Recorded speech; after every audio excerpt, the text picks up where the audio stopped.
Hey Playas, how you doing? Welcome back to the Retro Gaming News for August 2023.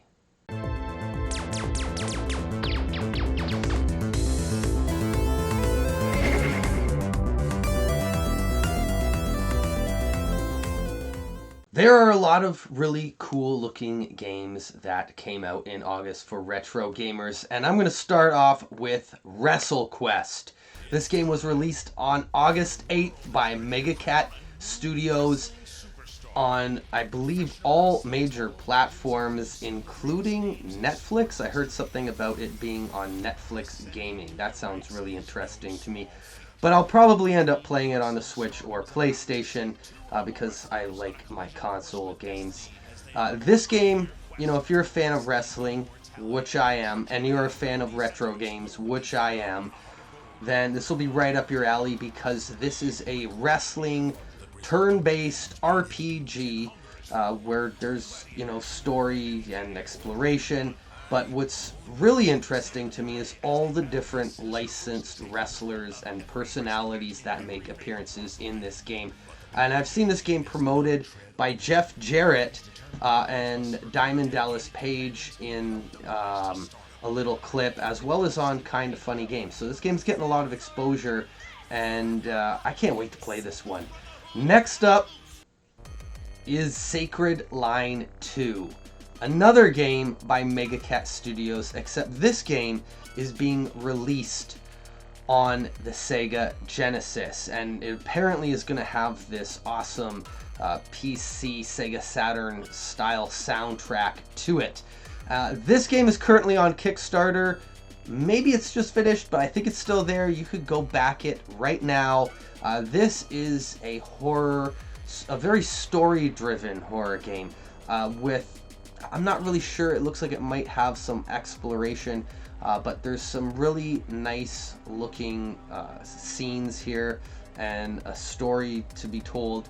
I can't tell you too much about it because I haven't played the first game.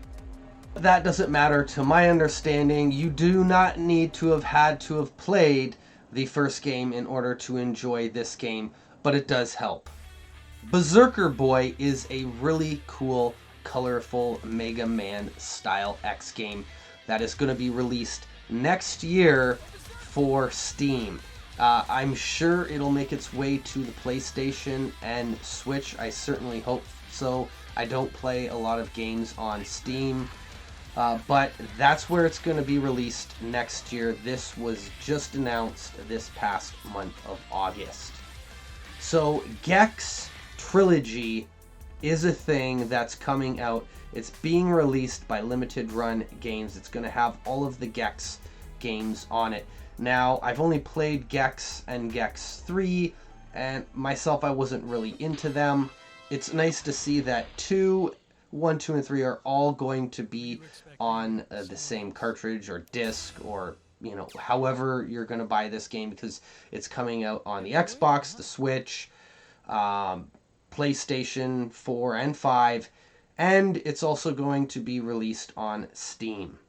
And to finish things off for your monthly news, Teenage Mutant Ninja Turtles Shredders Revenge Dimension Shellshock has just dropped at the end of the month. It is the new DLC featuring Usagi Jimbo and another character that I don't know, because I'm probably not as big of a Ninja Turtles fan as you, if you can name that character.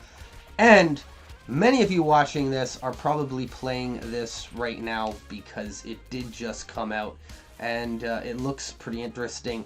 I don't know everything that is available or makes this game different. I did just recently play Shredders Revenge for the first time and thought the game was fantastic. I'm going to be going out probably within the next week or two and buying it, and then I'll probably get this DLC as well.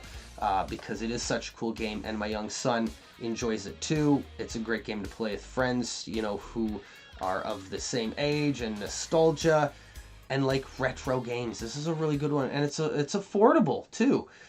Anyways, Playas, thank you so much for tuning in to your monthly retro gaming news. Until next time, I'll catch you on the flip side.